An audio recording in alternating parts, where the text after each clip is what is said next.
జీవంతో సహా బ్రతికించారు. వారి కోరిక మేరకు వారిని తన శిష్యులుగా స్వీకరించారు. కొద్ది నాళ్లకు 500 మంది శిష్యులతో, పగటి దివిటీలతో, మేళ తాళాలతో, వేద మంత్రములతో, తనకు గల 32 బిరుదులతో మహావైభవంగా స్వామివారు లోక సంచారం ప్రారంభించారు. ప్రప్రథమంగా తన గురుదేవుడైన వీరభద్రస్వామిని అల్లాడుపల్లెలో దర్శించి సేవించారు. అక్కడ నుండి అనేక వందల గ్రామాలు సంచారం చేసి హైదరాబాదు చేరుకున్నారు. హైదరాబాదు నవాబు స్వామివారికి అఖండమైన ఆతిథ్యమిచ్చాడు. నవాబు గారి సముఖంలో మంచినీటితో దీపం వెలిగించారు బ్రహ్మంగారు.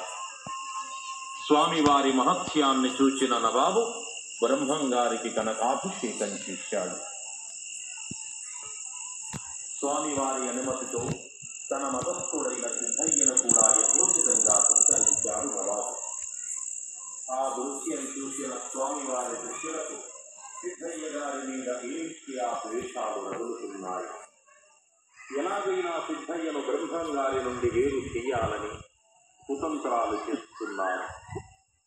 వారి దురుద్దేశాన్ని ఆ క్షణమే గ్రహించారు స్వామివారు. మౌనంగా ఉన్నారు. స్వామివారి సంచారం హైదరాబాదు నుండి బయలుదేరింది.